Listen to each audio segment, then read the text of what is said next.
So students, in this lecture, we'll discuss about Ethernet protocol.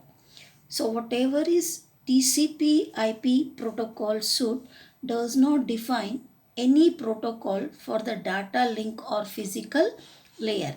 TCP IP accepts any protocol as these two layers that can provide services to the network layer. The DLL and physical layer are actually the territory of the local and wireless area networks. In the year 1980s and 1990s, several different types of LANs were used.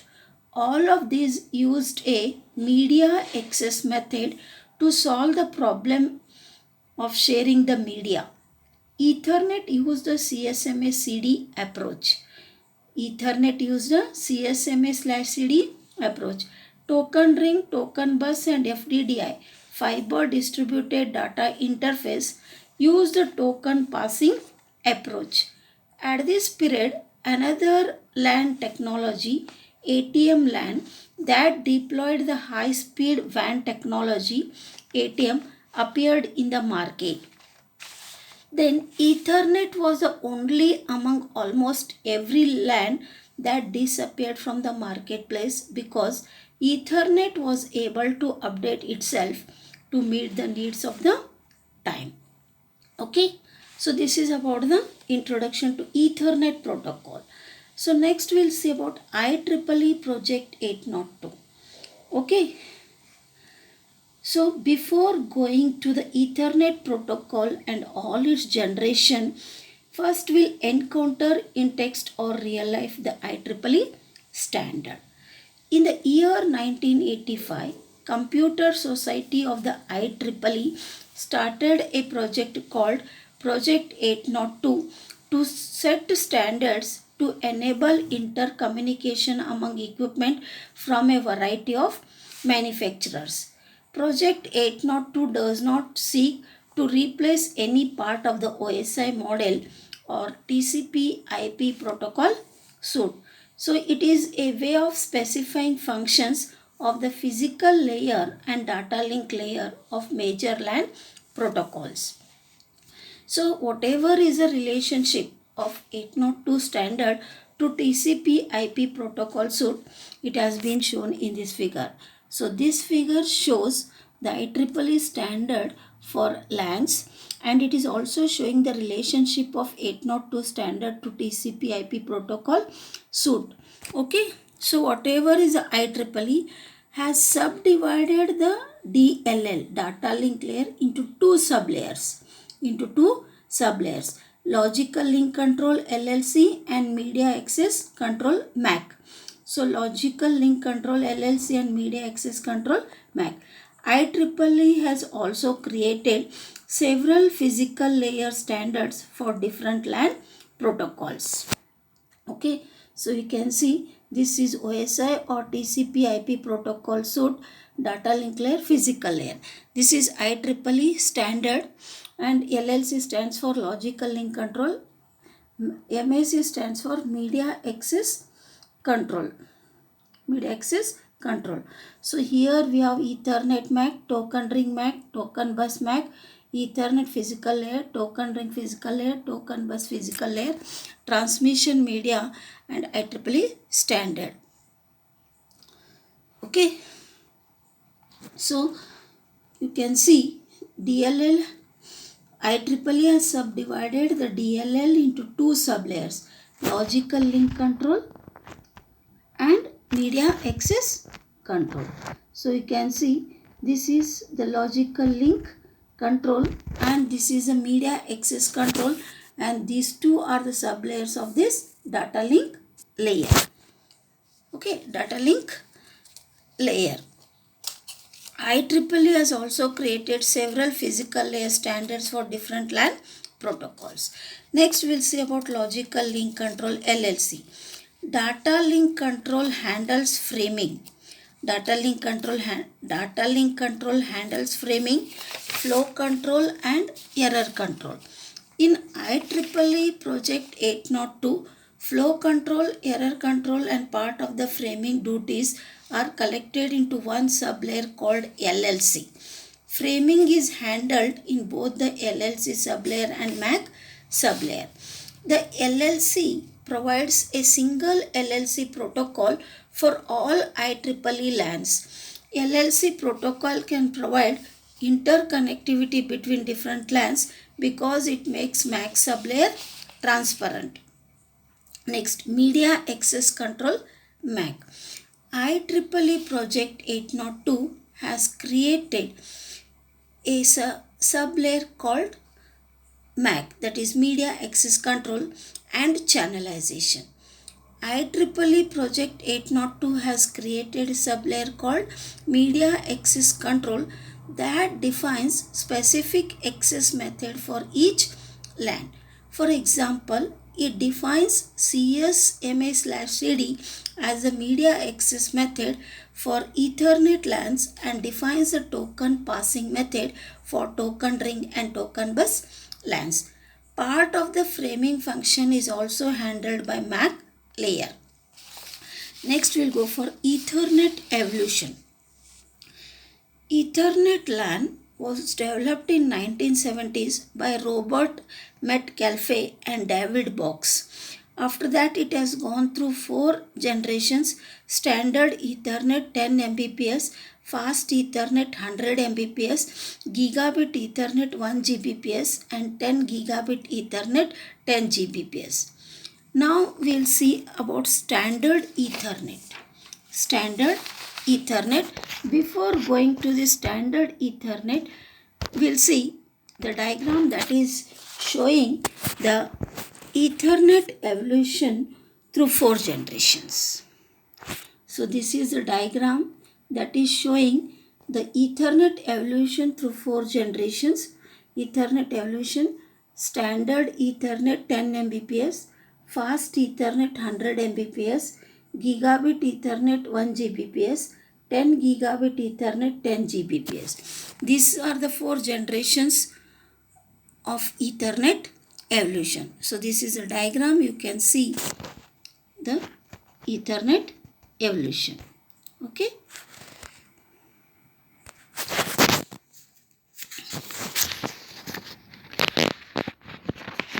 Next we'll see about standard Ethernet. Standard Ethernet. So original Ethernet technology with the data rate of 10 Mbps as standard rate is the standard Ethernet. Most implementations have moved to other technologies in the Ethernet evolution. There are some features of the standard Ethernet that have not changed during the evolution. So now we'll see the characteristics of the standard Ethernet. So we'll discuss the characteristics of standard Ethernet. Connectionless and unreliable service. Okay, connectionless and unreliable service. Ethernet provides a connectionless service, which means frame sent is independent of the previous or next frame. So Ethernet provides a connectionless service, which means each frame sent is independent of the previous or next frame. Ethernet has no connection establishment or connection termination phases. The sender sends a frame whenever it has to send. The receiver may or may not be ready for it. The receiver may or may not be ready for it. Sender may overlap the receiver with frames, which may result in dropping frames. If a frame drops, sender will not know about it. So, using the service of Ethernet, the IP is also connectionless and will not know about it either.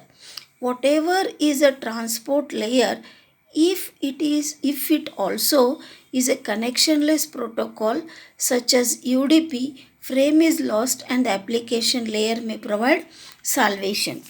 If the transport layer is TCP,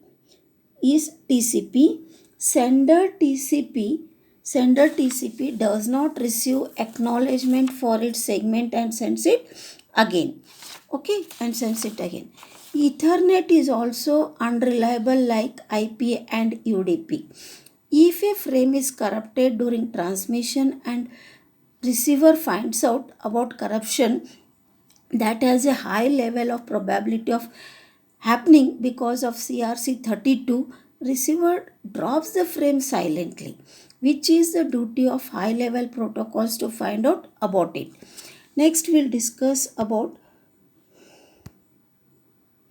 frame format.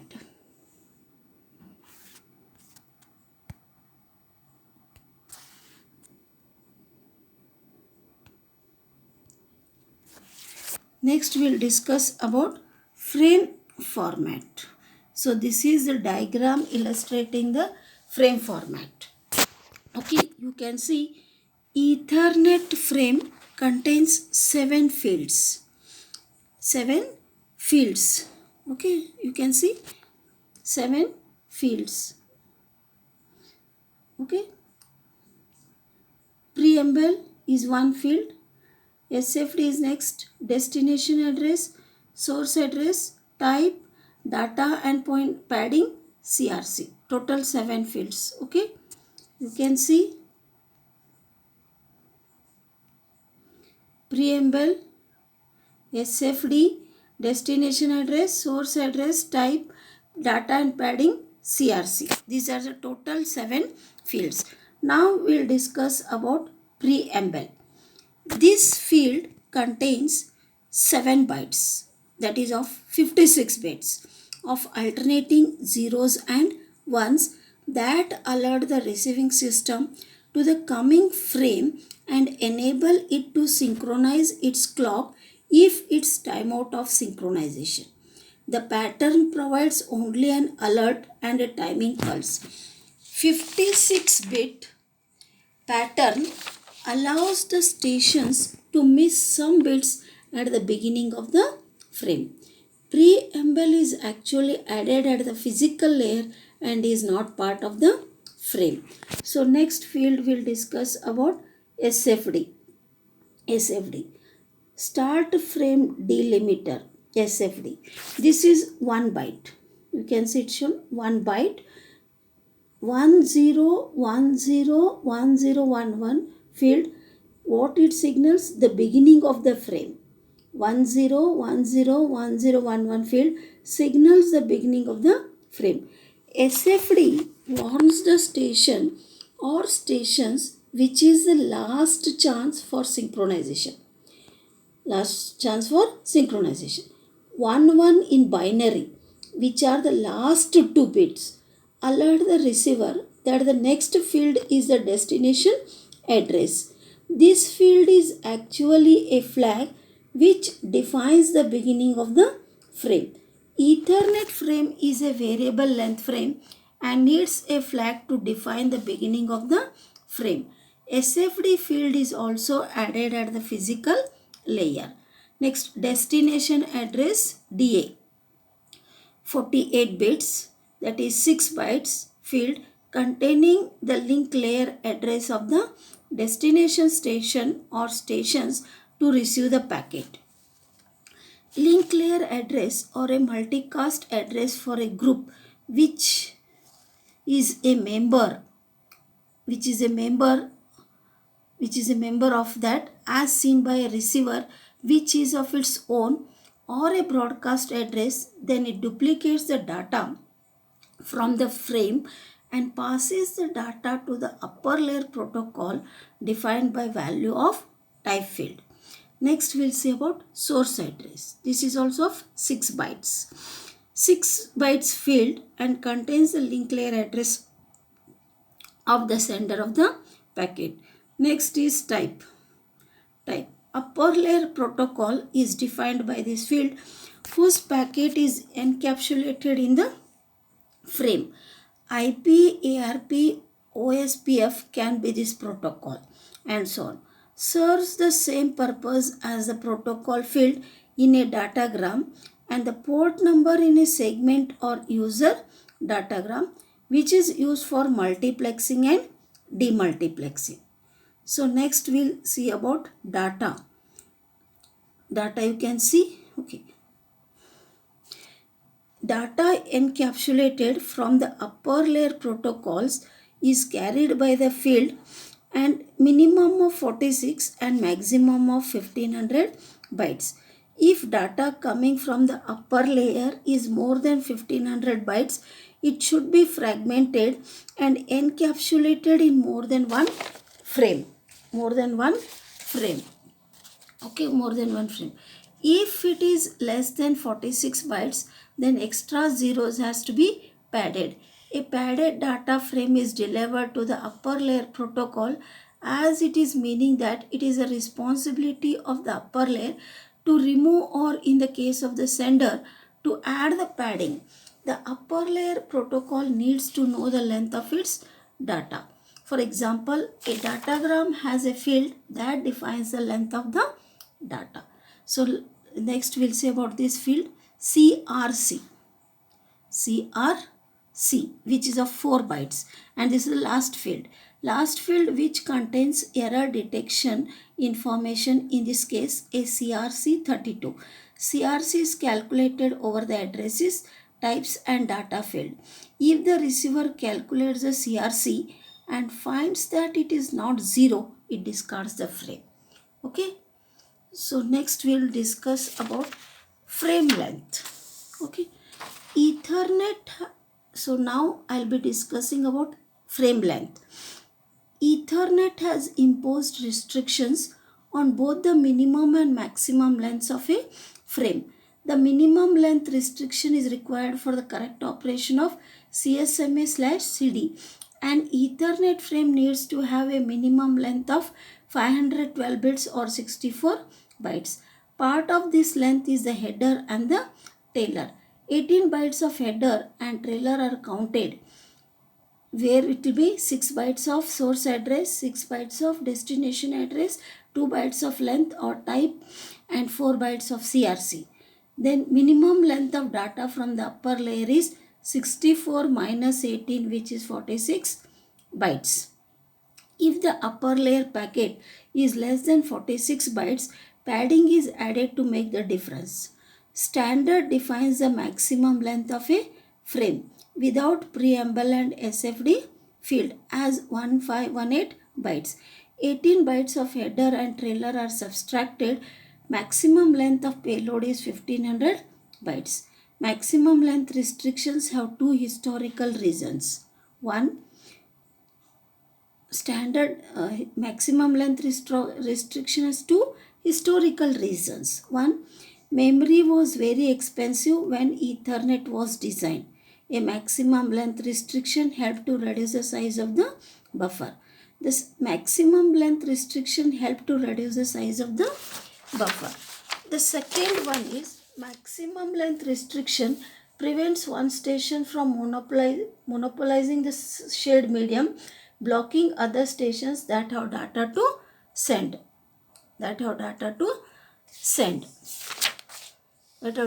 So minimum frame length is 64 bytes. Maximum frame length is 1518 bytes.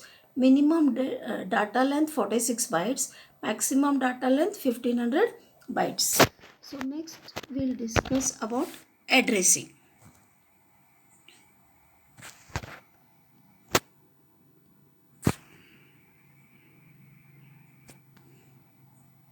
Okay, we'll discuss about addressing.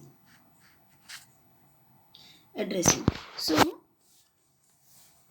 in a Ethernet, each station on that Ethernet network, where it can be a PC, workstation or printer, will have their own network interface card, so called NIC. The NIC fits inside the station and it will provide the station with a link layer address. The Ethernet address is 6 bytes, that is 48 bits, normally written in hexadecimal notation with a colon between the bytes. So this is an example which is showing the Ethernet MAC address. Ethernet MAC address is an example. So how many bytes? 6 bytes separated by a colon between the bytes. So you can see 6 bytes.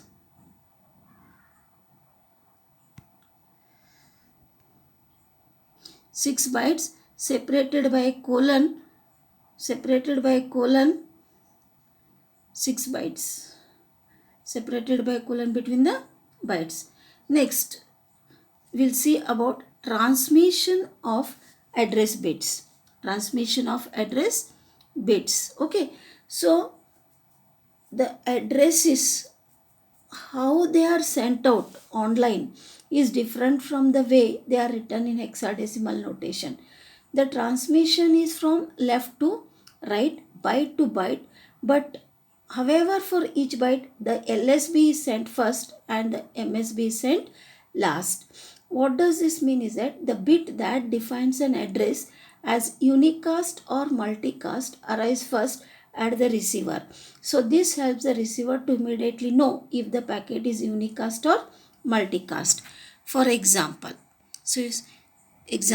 show how the address 47 colon 20 colon 1b colon 2e colon 08 colon 0 is sent out online. Solution: the address is sent from left to right, so first take all the 6 bytes 47 20 1b 2e 08 and ee 08 and ee. Okay, 08 and ee. Then write 47 in binary. Okay, binary. 20 in binary. 20 hexadecimal must be written in binary. Then 1b, 2e, 08e. Okay. Then, okay, how they are transmitted, we have to see it. So transmission is from LSB to MSB. First LSB is transmitted, then MSB. So what is the LSB here? 111010. So first this will be transmitted.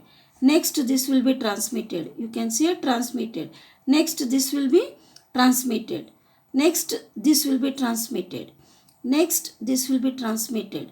Last MSB will be transmitted. So this represents the transmitted bits. So next we'll see about unicast, multicast and broadcast address. Okay.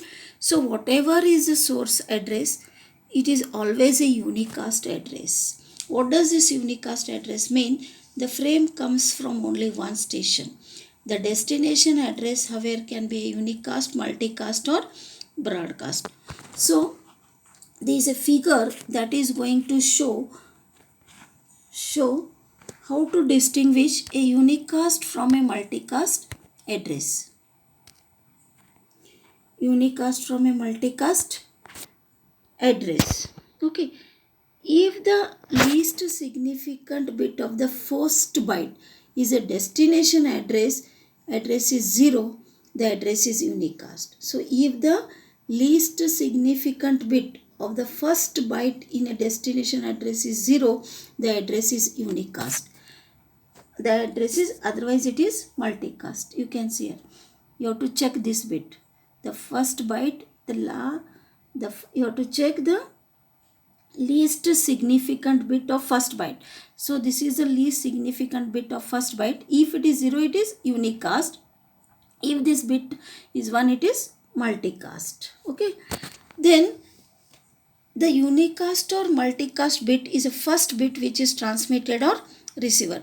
The broadcast address is a special case of the multicast address. The recipients are all the stations on the LAN. So a broadcast destination address is 48 is. Okay. So in the next lecture I will be taking about the example. So we'll see the example.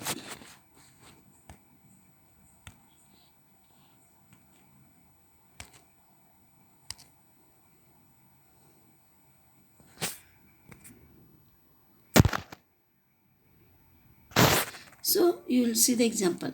Define the type of the following destination address. So there are 3 addresses given. We have to identify whether it is unicast, multicast or broadcast. So I told you to find the type of address, we need to look at the second hexadecimal digit from the left. If it is even, address is unicast. If it is odd, the address is multicast. If all digits are F's, the address is broadcast. We'll go. So this first one, we'll see the first one. Now you have to see